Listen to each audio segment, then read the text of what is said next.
mashkura. Oke, terima kasih, Wan. Assalamualaikum warahmatullahi wabarakatuh.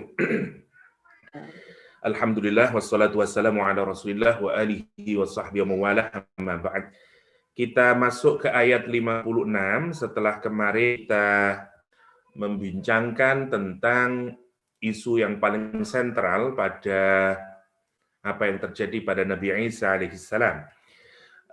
Ujung dari ayat yang ke-55 kemarin adalah ilayya marji'ukum fahkumu bainakum fima kuntum fihi takhtalifun. Ilayya kepadaku marji'ukum. Kata marji ini menarik untuk difikirkan karena dia sekaligus bisa berlaku sebagai dzaraf zaman dan dzaraf makan, ya. Dia bisa menjadi menunjuk sebagai keterangan tempat dan keterangan waktu. Jadi tempat kepulangannya atau waktu kembali ke tempat kepulangan, tempat kembali atau waktu kembali, ya, dari kata roja'ah. Sama ya, kalau meme-nya dibaca seperti kayak kalau kita ngaji sorof yang paling dasar, ya, maf'alun, maf'alun, mif'alun, kan gitu, ya. Jadi kalau marji itu bisa merujuk dua hal sekaligus, time and place, ya. Jadi marji hukum, marji itu merujuk kepada time and place. Sebentar. Nah, Allah Subhanahu wa taala memang sudah menentukan kepada Nabi Isa alaihissalam, ya, dengan kalimat ilayya, kepadaku, marji'ukum, waktunya kapan, termasuk kepada kita semuanya, ya. Kita semuanya kelak akan dikembalikan kepada Allah Subhanahu wa taala. Ilayya marji'ukum, kepadaku marji'ukum. Waktu, tempat, kita semuanya nanti akan pulang kepada Allah Subhanahu wa taala. Ini juga mengindikasikan memang kasus di seputaran tentang Nabi Isa alaihissalam ini yang blurry ini memang seakan-akan mengindikasikan tidak akan mencapai titik final di antara perbedaan-perbedaan yang ada, terutama dari tiga agama itu, orang Yahudi, orang Nasrani, dan orang Islam, yang kemudian memiliki cara pandang yang amat sangat berbeda, bahkan secara diametral antara ketiganya. Ya, jadi orang Yahudi menganggap Nabi Isa sebagai son of adultery, orang Nasrani menganggap sebagai son of God. Loh, titiknya masa ujung ke ujung sama sekali tidak bertemu. Dan terakhir adalah kita, Nabi Muhammad SAW mengajarkan kepada kita bahwa Nabi Isa sebagai slave of Allah Subhanahu wa taala. Kita karena itu ikhtilaf di antara ketiganya ini oleh Allah Subhanahu wa taala memang tidak bisa diselesaikan. Maksudnya masing-masing punya pendirian sendiri-sendiri, seakan-akan meskipun kita memberikan bayinat, kejelasan dan segala macamnya, masih banyak hal yang memang membuat mereka bertahan dengan asumsinya sendiri-sendiri. Karena itu seakan-akan memang ikhtilaf ini tidak akan bisa selesai sampai nanti kita kembali kepada Allah SWT. Karena itu kalimat marji'ukum itu juga menunjukkan bahwa di dunia ini tidak akan selesai. Ya, insya Allah sampai yaumul qiyamah perbedaan antara Nasrani, Yahudi, dan Islam. Meskipun orang yang terbuka dan sadar, misalnya ada sekian banyak Jewish rabbi yang masuk Islam, menyadari kekeliruannya, misalnya di Indonesia banyak sekali misalnya Christian priest dan fathers yang kemudian masuk Islam banyak sekali, tetapi sekali lagi kalimat ilayya marji'ukum menunjukkan ada banyak nanti yang masih mereka bertahan dengan persepsinya. Kan itu Allah seakan-akan menyatakan ilayya marji'ukum, kepadaku waktu dan tempat kalian nanti kembali semuanya. Fa'ahkumu, dan aku akan menghukumi bainakum, di antara kalian semuanya, fima, terhadap hal kuntum yang kalian semuanya fihi takhtalifu, saling ikhtilaf, saling berbeda. Oke. Nah, setelah Allah menunjukkan perbedaan di antara ada perbedaan di kalangan orang Yahudi sendiri yang kemarin terbagi menjadi 3, ya. Ada perbedaan di kalangan 3 agama ini, ya, yaitu Nasrani, Islam, dan Yahudi, ya. Allah Subhanahu wa taala mengakhiri dengan udah serahin sama Allah, nanti semua kembali kepada saya. Ya, waktunya kapan, tempatnya kapan, semuanya akan kembali kepada saya dan saya sendiri yang akan menghukumi. Fa'ahkumu bainakum. Ya. Ini menarik, kalau Allah menggunakan kata aku itu di dalam Al-Qur'an kesannya cuma ada 2. Jadi Allah itu kalau menggunakan kata ganti, ya. Kalau Allah menggunakan kata ganti aku di dalam Al-Qur'anul Karim, itu indikasinya cuma 2, mengekspresikan amarah atau mengekspresikan cinta. Cuma 2 saja. Karena memang aku itu lebih spesifik, ya. Sama lah. Kalau saya mengungkapkan cinta, nggak mungkin saya menyatakan Yahya cinta padamu. Nggak, kurang tepat itu. Ya. Aku cinta padamu. Karena menunjukkan keakuan. Ya. Al-Quran juga begitu. Jadi kalau Allah menunjukkan fa'u'adzibuhu adzaban misalnya, itu menunjukkan amarahnya, menunjukkan exclusivity, ya. Nah, karena eksklusif itu intinya cuma 2. Jadi Allah sedang expressing his nearness atau love, atau kalau tidak begitu expressing his anger, ya. Dalam konteks ayat ini kita bisa melihat Allah sedang mengungkapkan amarahnya, tentu saja di antara perselisihan itu yang sedemikian sudah jelasnya kesalahan mereka, tapi tetap saja karena itu seakan-akan oke, fa'u'adzibuhu fa'ahkumu bainakum, aku yang nanti akan menghukumi di antara kalian, aku yang menjadi hakim di antara kalian, fima kuntum fihi takhtalifu. Ikhtilaf setelah i'lam annahu ta'ala, setelah Allah menjelaskan ujung ayat 55 tadi, ilayya marji'ukum fa'ahkumu bainakum fima kuntum fihi takhtalifun, bayyana dzalika mufassalan ma fi dzalikal ikhtilaf. Ya. Kemudian setelah dirinci tadi, ya, apa perbedaan ikhtilafnya, Allah kemudian menyatakan di antara ikhtilaf tersebut orang yang beriman kepada Allah SWT yang benar tentu dia akan mendapatkan terbagi menjadi 2. 1 kelompok yang beriman, 2 kelompok. Dan Allah akan menghukumi. Bagaimana hukumannya? Siapa yang tidak sesuai dengan Al-Qur'anul Karim, dia akan diazab dengan azab yang sangat kuat, yang sangat berarti di dunia dan di akhirat.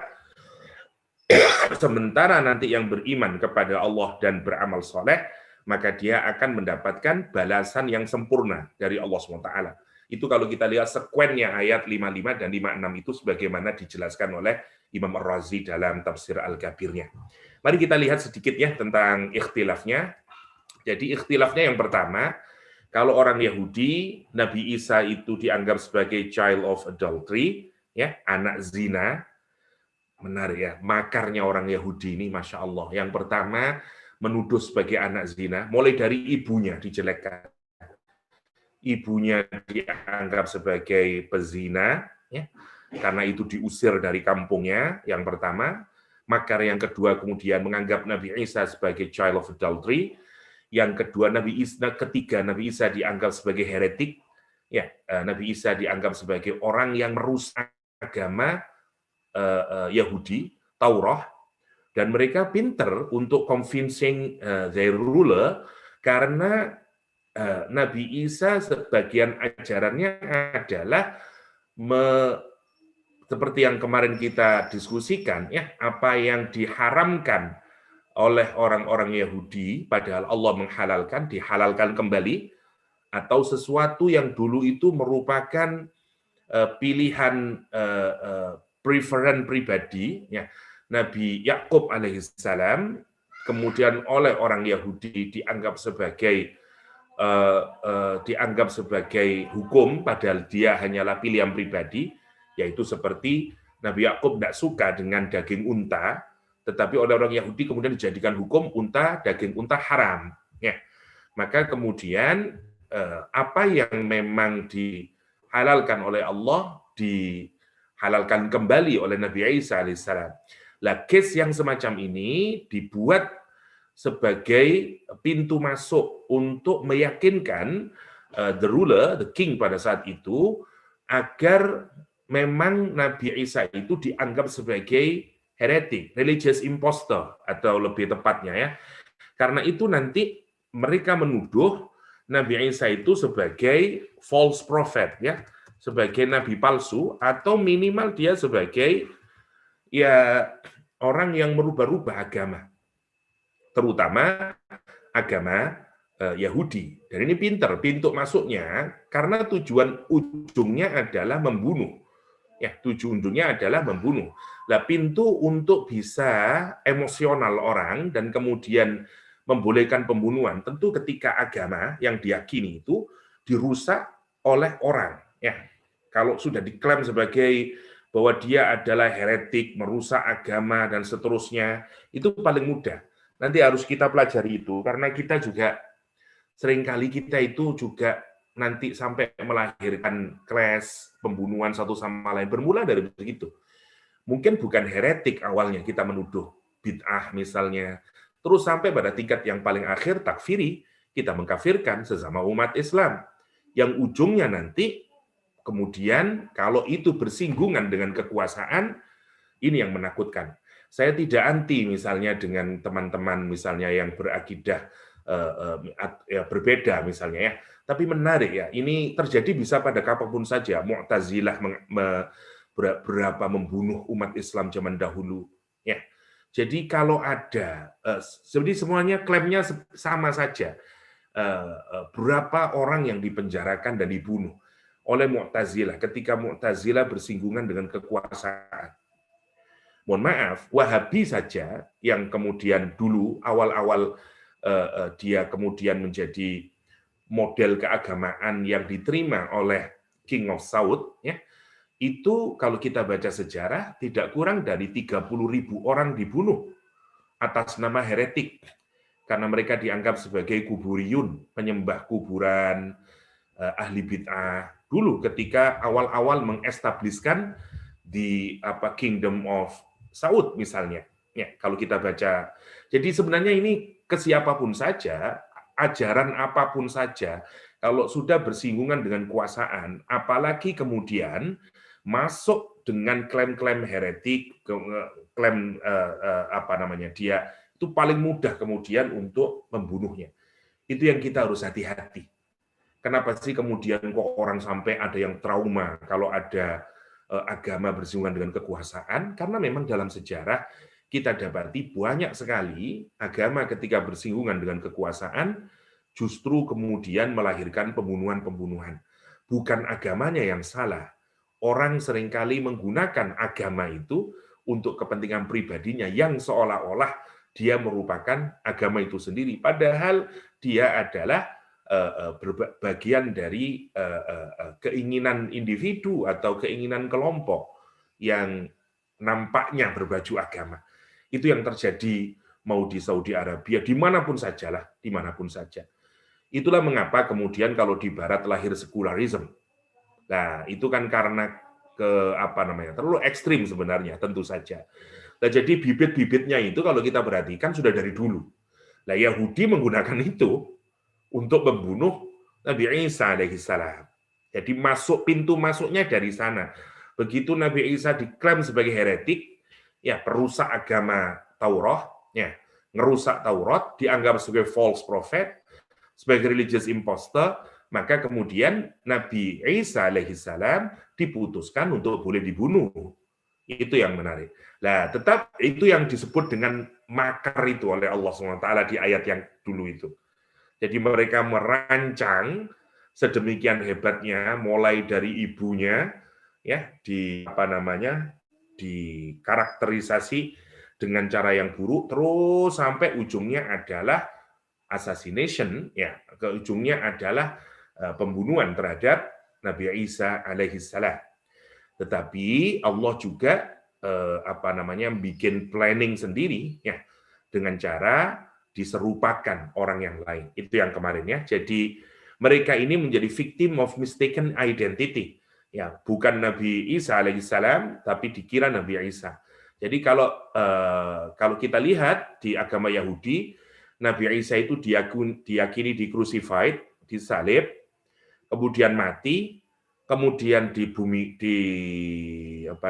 dikubur, dan kemudian tidak mungkin kembali lagi dalam kehidupan. Jadi itu dianggap anak zina, terus dihukum, disalib, mati, dikuburkan, dan tidak akan kembali kehidupan. Itu gayanya orang Yahudi. Sekarang orang Nasrani. Orang Nasrani justru sebaliknya, dia son of God, dan kemudian dalam akidah namanya Trinity, sebagaimana yang kita ketemu bersama, mereka juga sama sebenarnya, menjadi korban dari mistaken identity. Salah dia melihat bukan Nabi Isa, tapi dikira Nabi Isa. Ya, victim of mistaken identity. Polanya mereka adalah Nabi Isa itu disalib, mati di cross, di tiang salib. Jadi kalau orang Nasrani meyakini mati dulu dia. Ya, kalau orang Islam tidak ada matinya. Itu yang menarik. Jadi dia crucified, kill in the cross, habis itu brought back to life. Nanti dia dibangkitkan lagi, namanya resurrection itu ya. Habis itu raised unto the heaven. Ya, so yang Maria Magdalena kemudian melihat nggak ada lagi di gua itu ketika Nabi Isa katanya nggak ada. Itu orang Nasrani. Sekarang orang Islam setidaknya terpecah menjadi dua nanti cara memahaminya. Dari di Islam diyakini Nabi Isa slave and prophet of Allah. Prinsipnya kalau di Islam mengikuti surat An-Nisa, ma qataluhu, tidak terbunuh jadi tidak ada kill dalam orang Islam, wa ma salabuhu, dan tidak di-crucified, itu polanya kalau dalam Islam, tidak di-crucified dan tidak terbunuh, walakin syubbiha lahum, akan tetapi diserupakan ya Nabi Isa itu dengan orang yang lain. Nah, itu yang syubbiha. Nah, itu jadi pola pedoman di kalangan orang Islam itu mengikuti surat An-Nisa 157 dan yang kemarin, yang inni mutawaffika wa rafi'uka wa mutahhiruka ilayya itu ya. Oke. Tetapi sekuennya terbagi menjadi dua ya. Yang pertama ini adalah yang mayoritas. Jadi urutannya mutawaffika sesuai dengan ayatnya. Yang ayat ke-50 kemarin. Yang kedua rafi'uka ilayya. Yang ketiga mutahhiruka. Jadi cara memahaminya yang pertama, mutawaffika tidak difahami dengan mewafatkan. Mutawaffika diartikan dengan mengambil in full, ya, mengambil secara sempurna. Dalam makna ini adalah mengambil jasad dan ruh. Itu namanya mutawaffika. Ya. Kemarin kita sudah mendiskusikan, saya hanya mengulang. Setelah diambil oleh Allah badan dan ruhnya, kemudian rafi'uka ilayya. Ya, kemudian dinaikkan kepadaku. Allah kemudian menaikkannya, ya, dan kemudian nanti sebelum kiamat mutahhiruka, ya. Nanti akan dibersihkan, ya, diturunkan oleh Allah, mengalahkan orang Yahudi dan segala macamnya. Itu namanya mutahhiruka. Jadi itu cara memahami pertama. Jadi sekuennya ngikutin ayat yang ke-55 kemarin. Nah, kenapa ini dipilih oleh pendapat mufassirin? Karena kata mutawaffika tidak bisa dimaknai dengan mematikan. Ya, meskipun seringkali kata mutawaffika itu dimaknai mematikan. Nah, tapi pada konteks ini tidak bisa dimaknai mewafatkan. Kenapa? Satu, karena bermakna mewafatkan itu hanya jika dirangkai dengan kata maut. Dalilnya kemarin adalah surat An-Nisa 15. Saya tidak mengulang ya. Ini ada pendapat yang menarik sebagai tambahan dari Ibnu Taimiyah dalam Jawabus Shahih. Menurut saya ini paling menarik jawabannya. Kata Ibnu Taimiyah, at-tawaffi fil lughah fi lughatil Arab. Jadi kata tawaffi ya, yang nanti menjadi mutawaffika. Jadi tawaffi itu dalam bahasa Arab maknanya 3 ya. Yaitu makna pertama adalah al-qabdu ya, wal istifa ya. Jadi kalau makna mengambil ya atau mengambil secara sempurna ya. Ada 3 maknanya. Satu, kalau tuwfiya itu mengambil waktu kita tidur. Jadi ruhnya diambil, yaitu ketika menidurkan, makna pertama. Makna yang kedua, jadi tawafil maut, ketika diambil ruhnya tapi tidak dikembalikan, namanya kematian. Yang ketiga adalah mengambil ruh dan badan secara bersamaan. Jadi memang kata tawafa itu maknanya 3. Ngambil ruh, tapi badan dipisah, badannya di dunia, ruhnya diambil oleh Allah SWT dalam waktu tertentu, kemudian dikembalikan lagi, dirilis, namanya tidur.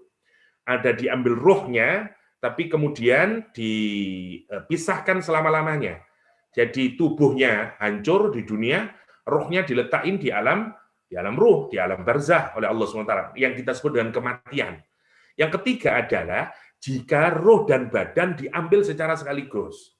Nah, Allah Subhanahu wa taala menggunakan kata mutawaffika itu dipilih oleh Ibnu Taimiyah dengan makna yang ketiga, yaitu mengambil in full, yaitu roh dan badan diambil secara sekaligus. Karena itu tidak bisa dimaknai menidurkan atau tidak bisa dimaknai mewafatkan. Makanya dia mengambil badan dan ruh, ya. Atau ya mengambil in full, to take in full, itu yang pertama, dan ini pendapat yang paling umum. Yang kedua, ini pendapat yang sekuennya dibalik. Jadi yang pertama rofi'uka, habis itu mutahhiruka, habis itu mutawafika. Kenapa? Karena mutawafika dimaknai mati, bukan dimaknai seperti pendapat yang pertama di kalangan mufassirin. Semuanya sama ya, tidak meyakini Nabi Isa itu mati di dunia, tetapi cara memahami ayat 55 itu, kalau yang kedua ini, rofi'uka diletakkan terlebih dahulu, baru mutahhiruka, mutawafikanya diletakkan di akhir. Karena mutawafika itu nanti terjadi ketika Nabi Isa sudah turun dan nanti akan meninggal, itu maksudnya. Jadi yang pertama, ini kenapa begini? Karena Allah melakukan, Al-Quran itu melakukan takdim sama takhir.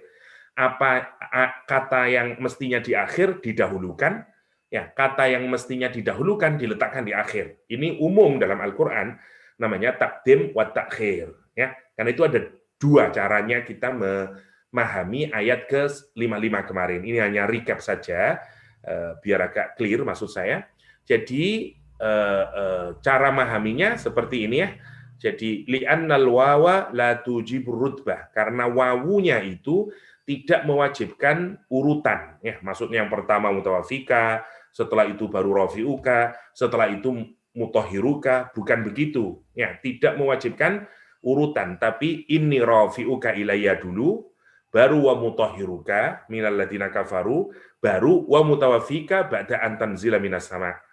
Baru diwafatkan setelah turun dari langit. Itu cara kedua para ulama tafsir memahami ayat ini. Jadi yang pertama dinaikkan oleh Allah, karena dinaikkan tidak ada urusan dengan kematian. Karena rafi'uka dinaikkan, habis itu mutahhiruka, nanti sebelum yaumul kiamah, maka Nabi Isa akan diturunkan oleh Allah, karena Nabi Isa akan satu, mutahhiruka itu berarti diselamatkan atau diproteksi dari orang-orang Yahudi yang hendak membunuhnya itu. Karena diangkat, maka dia diproteksi, disucikan, diselamatkan dari pembunuhan atau crucifixion yang dilakukan oleh orang-orang Yahudi. Karena itu mutahhiruka. Nanti sebelum kiamah akan diturunkan Nabi Isa dan mengalahkan semua orang Yahudi, membenarkan ajaran Nabi Muhammad SAW. Setelah itu mutawafika, setelah itu diwafatkan oleh Allah Subhanahu Wa Taala. Begitu cara memahaminya. Tapi baik yang ke-1 atau yang kedua, dua-duanya tidak ada yang meyakini di kalangan orang Islam bahwa Nabi Isa itu mati atau Nabi Isa itu adalah disalib, sebagaimana keyakinan menyimpang dari Ahmadiyah seperti yang kemarin saya jelaskan ya.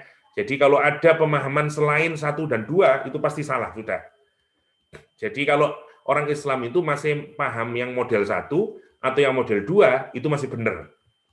Tapi kalau ada yang nomor 3, misalnya seperti Ahmadiyah, sudah tidak benar. Karena kalau Ahmadiyah berarti dia wafat, Ahmadiyah begitu. Jadi kalau Ahmadiyah, saya hanya tambahin saja ya, kalau Ahmadiyah, dia di crucified, itu masalahnya. Tapi tidak mati. Lah, nanti dia tidak mati. Tidak mati, habis gitu dia berhasil escape, escape-nya kemudian sampai ke daerah India sana, itu masalahnya. Bedanya begitu. Di India sana atau Kashmir, di Kashmir, saya tidak tahu tulisannya, Kashmir begini mungkin, ke Kashmir, kemudian mati, kemudian dikuburkan, sudah selesai, mutawafika. Jadi kalau orang Ahmadiyah ini, karena itu dia tidak bisa diterima pendapatnya di Ahmadiyah. Karena Ahmadiyah mengakui pola ini, dan itu bertentangan dengan Al-Quranul Karim dan seterusnya. Hanya ada dua kalau kita pakai Al-Quranul Karim. Boleh mutawafika diartikan mematikan, tapi dengan cara takdim sama takhir. Ya, jadi mutawafikanya diletakkan nanti, rofi'uka dulu, baru mutahiruka, baru mutawafika setelah Nabi Isa turun, atau urutannya tetap ngikutin Al-Quran, ya, seperti pendapat mayoritas, mutawafika, tapi bukan dalam pengertian mematikan, dalilnya banyak, ya.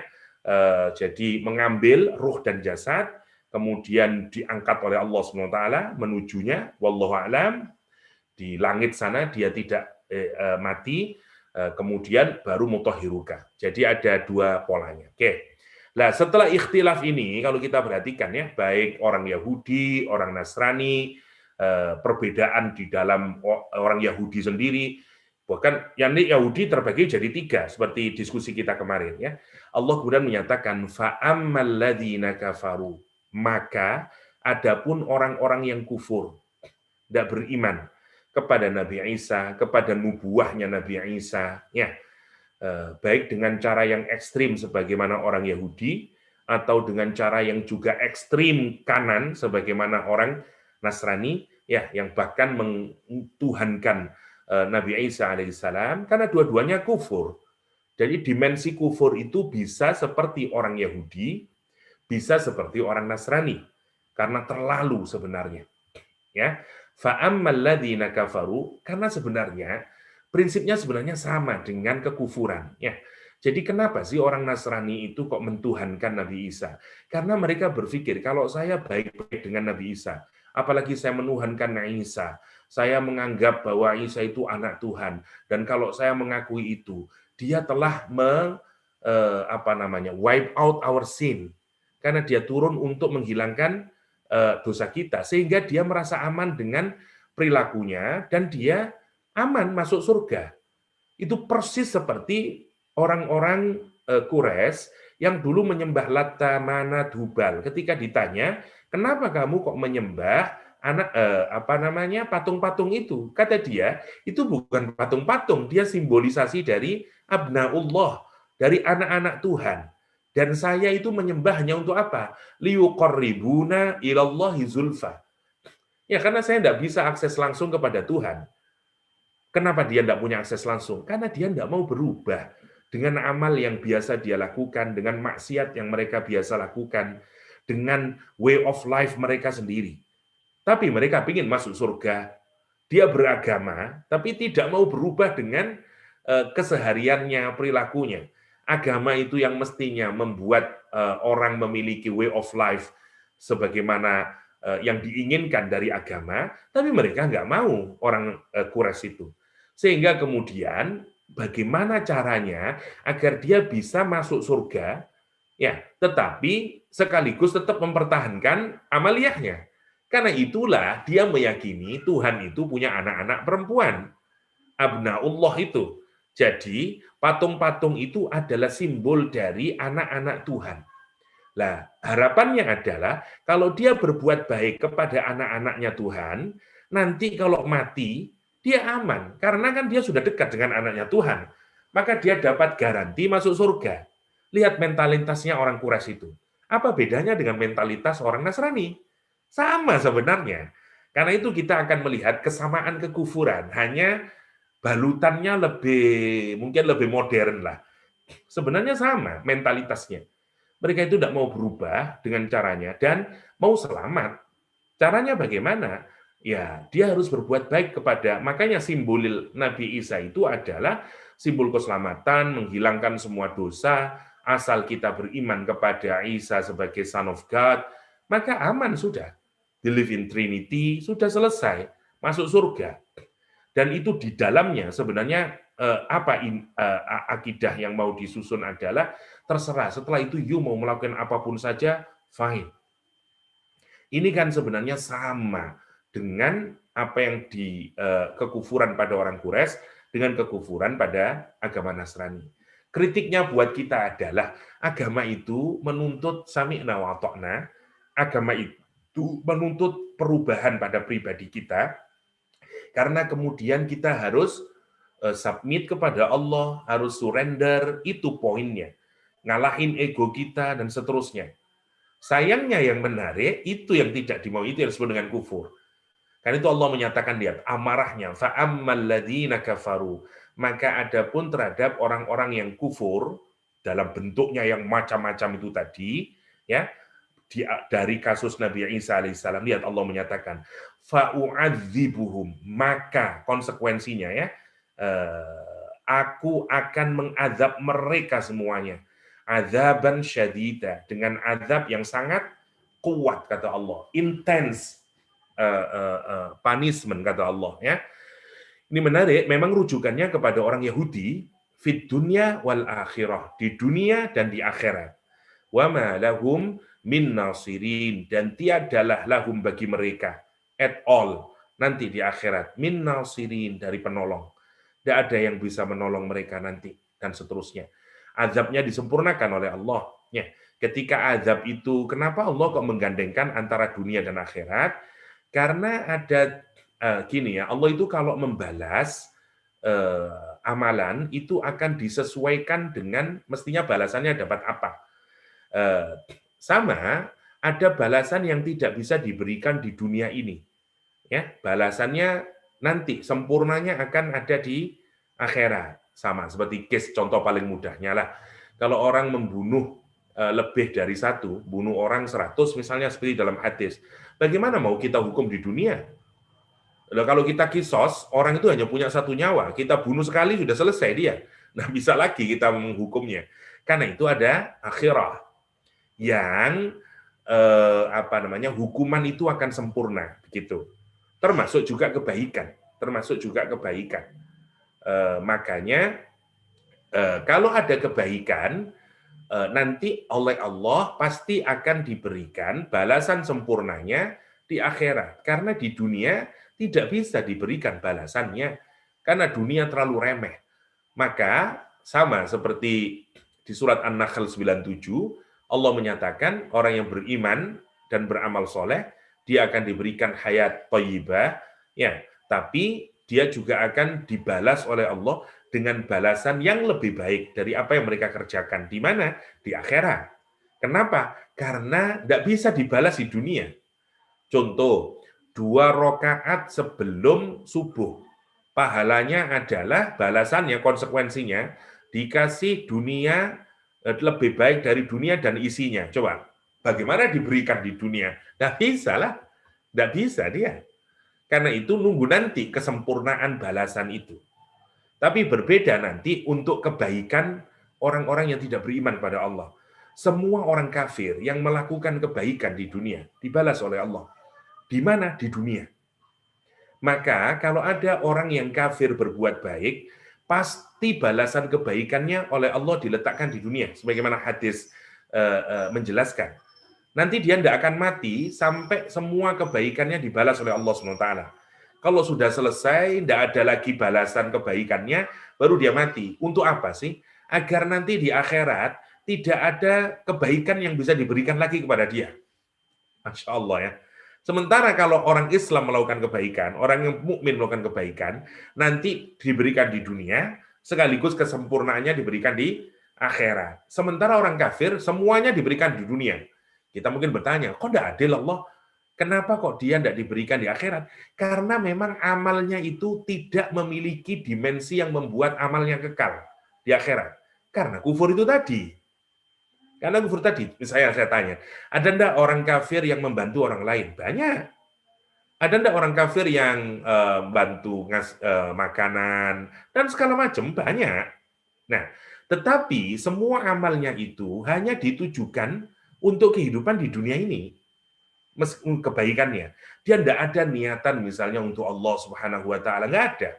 Nggak ada yang amal yang dia niatkan untuk sesuatu yang kekal, yang berasal dari belief sistemnya dia.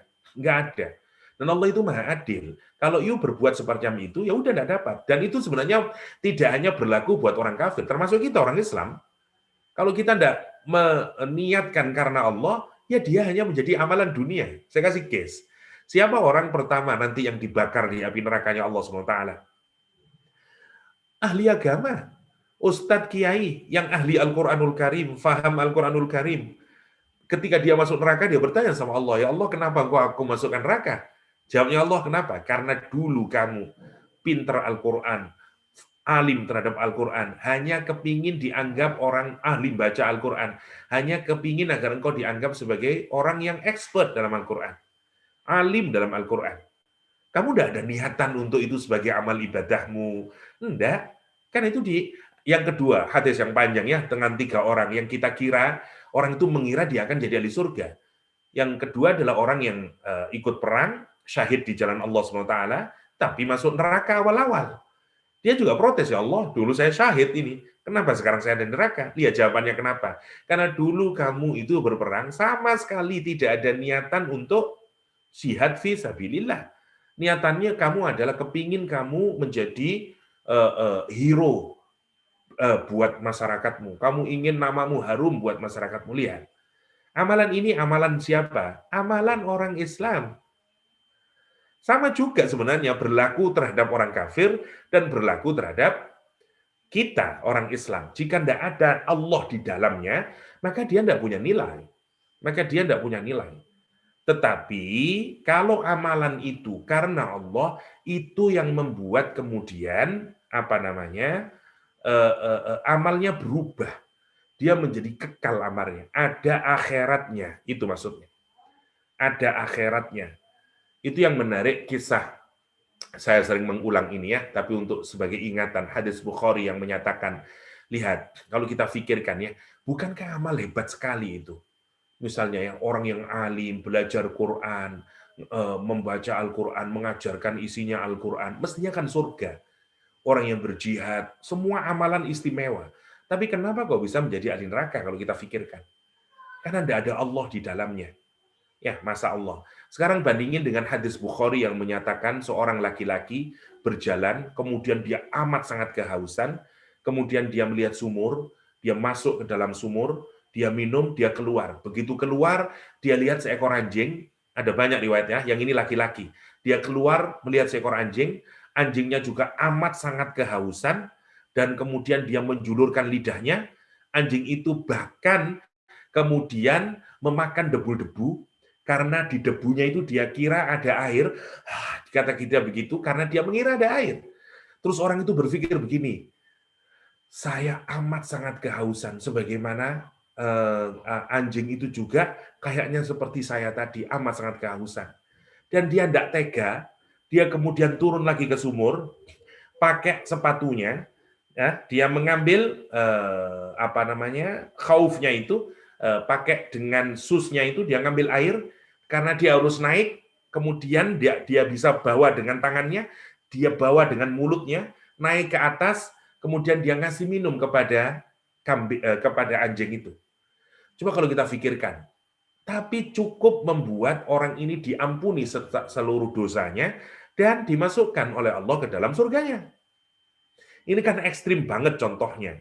Satu orang berjihad, neraka, orang alim, neraka, sementara orang memberi minum kepada anjing adalah dia menjadi ahli surga. Padahal sebagaimana yang kita pernah diskusikan dalam Asmaul Husna, salah satu nama Allah adalah Asy-Syakur.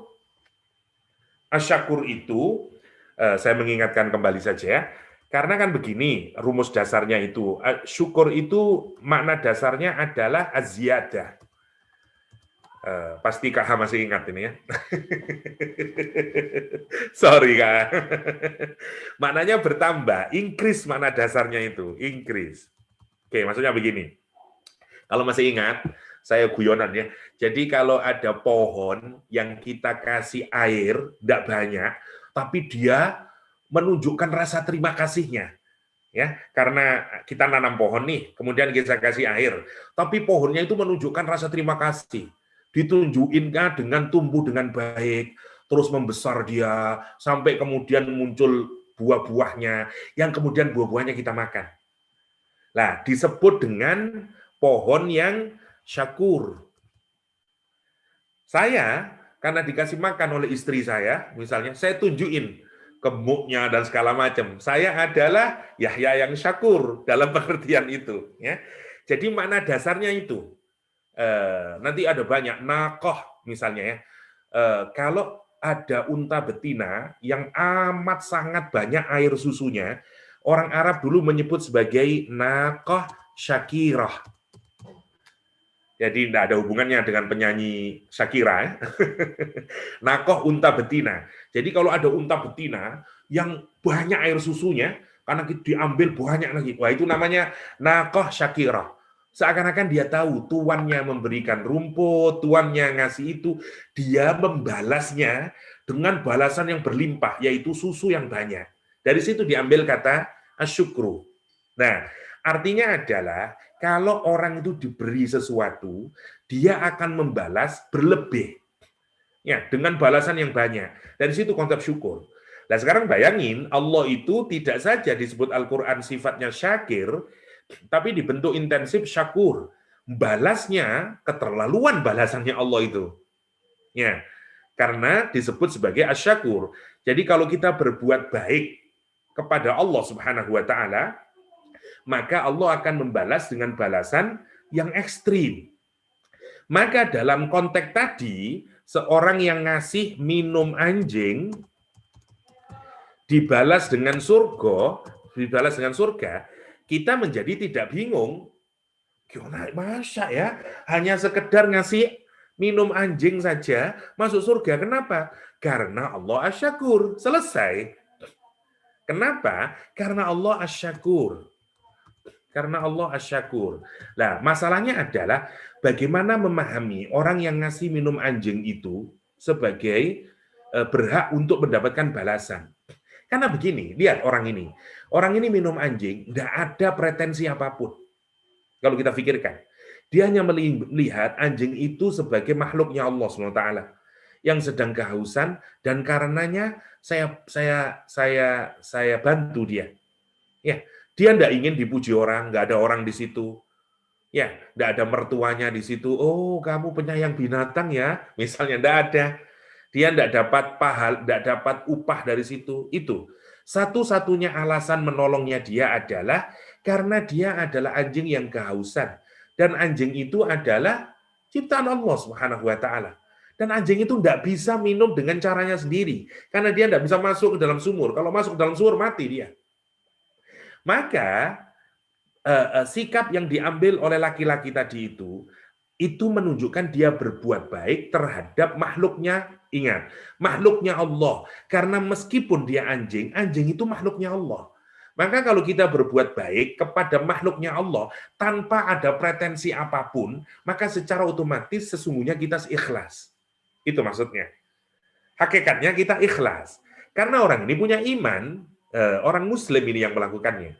Karena itu Allah membalasnya dengan balasan yang berlimpah. Karena Allah berterima kasih, seakan-akan bahasanya, quote in quote ya, terhadap apa? Kebaikanmu di dalam memberikan air minum terhadap anjing yang kehausan itu.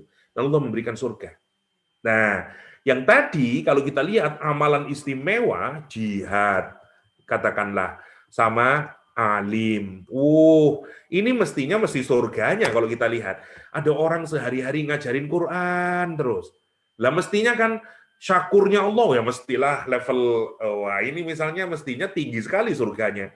Atau sampai dia mati membela agama Allah. Mestinya balasannya surga lah.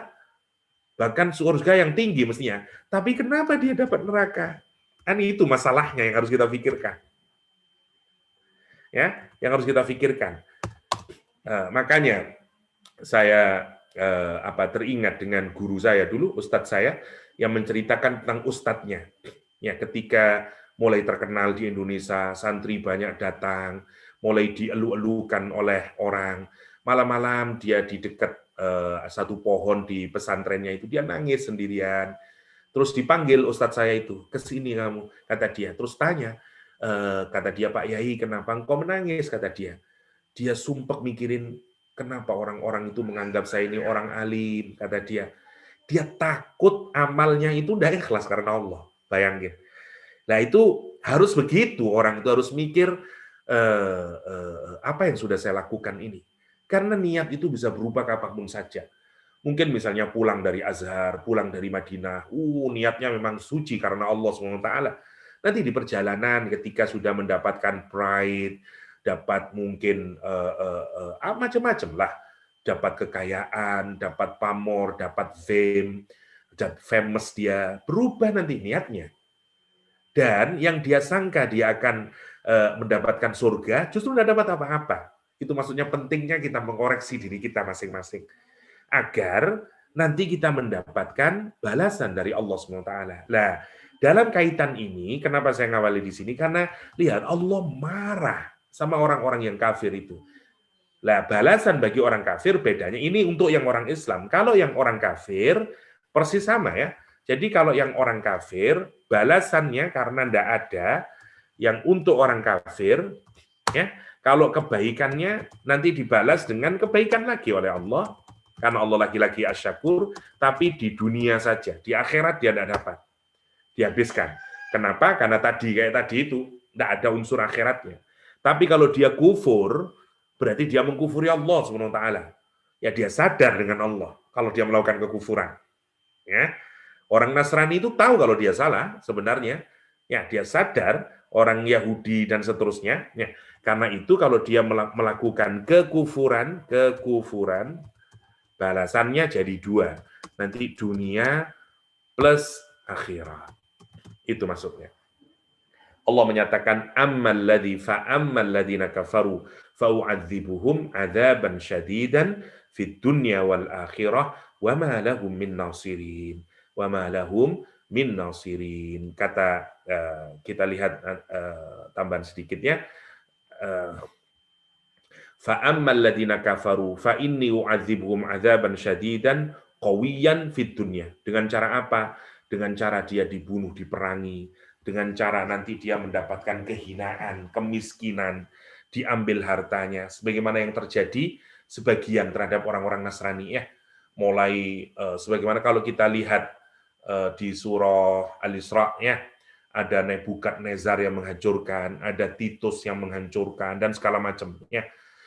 Hati mereka dibikin sempit oleh Allah ya, kehidupannya galau, insecure ya. Menarik ya, minadziki waddong ya, dan seterusnya, hasrah ya, semua itu diberikan dan nanti di akhirat disempurnakan dengan apa? Wa fil akhirati binari jahannam. Di akhirat nanti mereka akan mendapatkan neraka jahannam. Wa ma lahum min nasirin. Nah, wa laisa lahum, dan tiada bagi mereka ahadun, seorang pun yang akan mampu menolak ya azab bagi mereka, nggak akan. Nggak ada orang yang bisa proteksi ya untuk bisa menolak azab bagi mereka, untuk yamna'an anhum alimal iqab, dan juga bisa melarang, mencegah apa pedihnya siksaan, la minal ahli, tidak juga dari keluarganya, awis syufa'a, atau para penolong-penolong, nggak akan ada, awil asdiqa, atau teman-temannya juga nggak ada, au ghairihim, atau siapapun saja nggak ada. Masya Allah. Malahum, ini negasi paling kuat sudah. Wa malahum, dan tiada at all bagi mereka ini min nasirin, min nasirin. Saya mohon maaf Kak Ha, harus pergi ke sana karena nanti sore saya juga ada ngaji, jadi kalau di perjalanan malah saya tidak bisa online nanti yang kajian dengan apa namanya RCTI, salah satu apa namanya media online dari salah satu televisi di Indonesia. Jadi nanti jam, saya lupa jam berapa, 2:30 atau berapa ya. Karena itu saya kepinginnya sudah zuhur nanti sudah ada di Madura sehingga saya bisa nyari tempat untuk bisa online kembali. Sorry, nanti Kak kalau misalnya masih setuju bisa malam hari atau kapanlah saya bersedia menyempurnakan ya balasan yang belum saya berikan karena saya mengawali tadi saya ingin menjadi yang Yahya Syakur tadi ya. Itu yang bisa saya sharingkan. Mohon maaf hanya satu ayat sedikit saja, tapi semoga ada manfaatnya. Sorry Wan, saya tidak bisa meneruskan karena takut makin kesiangan nanti macet di sananya.